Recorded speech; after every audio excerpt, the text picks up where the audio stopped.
Hello， 大家好。今日咧就同大家講下呢個取消強積金對沖啦。咁大家平時出街啊、搭地鐵啊，都可能睇到啲廣告噶啦，就係話咧5月1號咧就會取消強積金對沖。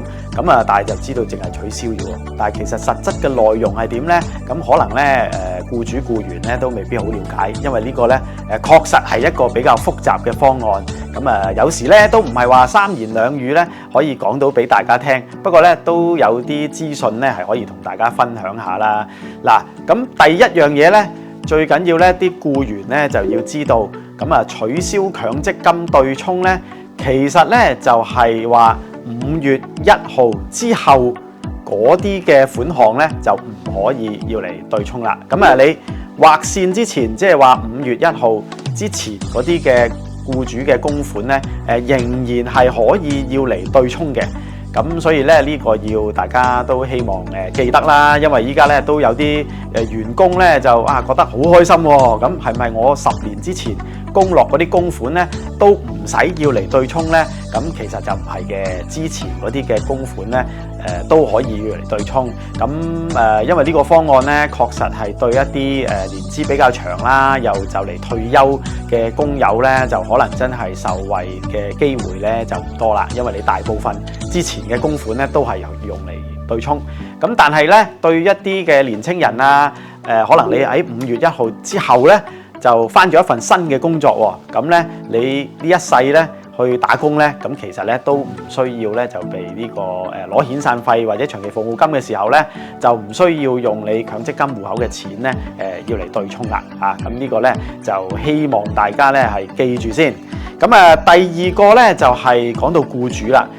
好多僱主咧都唔係好清楚，喂係唔係咧就到時咧如果冇得對沖，咁我嘅成本咪增加咗？咁依家咧就不如炒晒啲人去啦，咁有冇着數咧？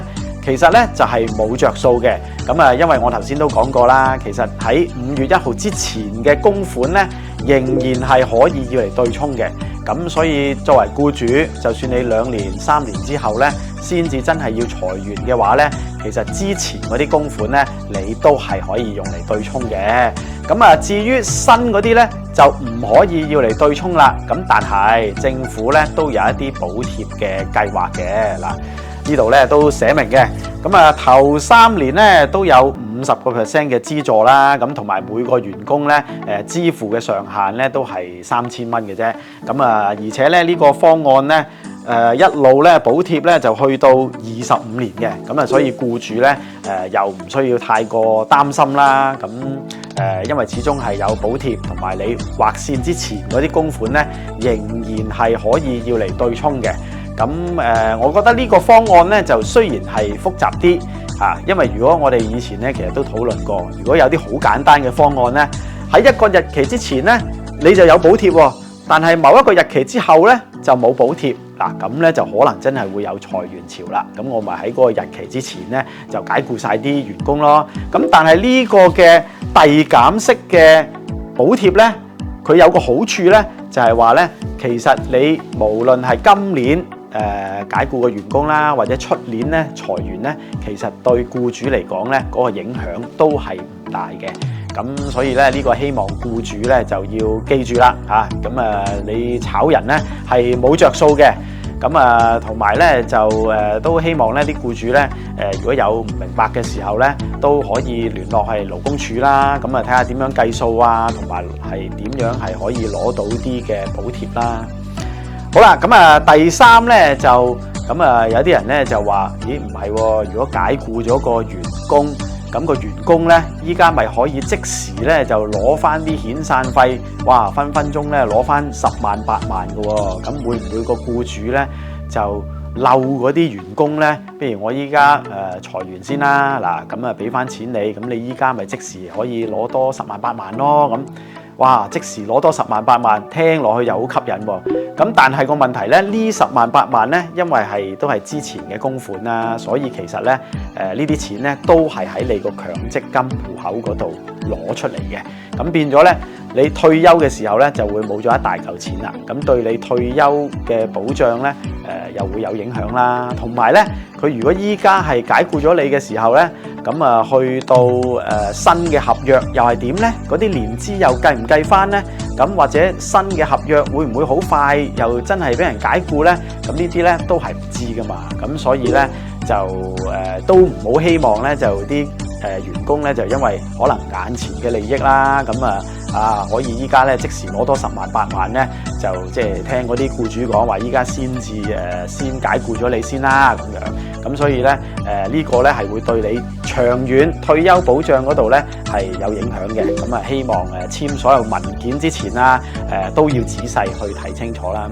嗱咁啊最後咧第四咧就係有一種咧比較奇怪嘅情況咧，就係話喺法例實施之後咧，你所得嘅遣散費啦，又或者你留喺強積金戶口嘅錢咧，加埋咧反而咧係會少咗嘅喎。哇！咁少咗啊，梗係唔得啦！我哋通過呢個法例咁辛苦，就係為咗改善僱員嘅權益，咁反而會少咗喎。咁一定咧就要勞工處咧就要補翻數啦。咁有呢啲情況咧，就一定要聯絡勞工處。嗱，點解會有咁嘅情況咧？呢個咧就係好特別嘅情況嘅。因為以前咧，我哋計遣散費同埋長期服務金咧，就係用最後1個月嘅人工。就算你做咗30年咧，都係用最後嗰個人工嘅。咁一般嚟講咧，都係比較人工高啦。咁啊，所以遣散費咧都會比較多。咁但係新嘅法例咧，計遣散費咧就分2段嘅，咁啊一個咧就係劃線前嘅人工，咁另外一個咧就係劃線之後去到咧你離職嘅時候嘅人工啦。咁啊一般嚟講咧，劃線前嘅人工咧就可能會少啲啦，因為你多數都係慢慢加人工噶嘛。咁有一個好奇怪嘅情況咧，就係你劃線前咧就做咗好長時間喎，咁而且咧人工又比較低喎。咁好彩咧，你劃線之後咧，老細咧又大幅加人工俾你，但係咧又好快咧就裁員喎。咁咧就有一種咁特別嘅情況咧，就有機會咧就令到你所得嘅遣散費啦，再加埋強積金戶口嘅錢咧，都會比以前少咗嘅。咁所以呢個咧要特別留意。咁當然呢個係比較複雜嘅。咁我哋希望勞工處都可以多啲宣傳啦。咁一般嘅打工仔咧都未必係會計得咁清楚嘅。咁所以都希望勞工處咧可以即係如果有工友去查詢嘅時候咧，都有啲好快嘅方法咧，可以俾佢計到。咁究竟佢有冇差額追翻呢？或者即係實際攞到嘅遣散費啊，或者留喺強積金戶口嘅錢又有幾多呢？咁希望咧勞工處咧都可以做多啲支援嘅服務啦。當然啦，我哋講緊呢個取消強積金對沖咧，攞遣散費咧都係有裁員啊嘛。咁當然啦，如果希望咧老細生意好，又有生意一路做落去咧，梗係唔希望裁員啦。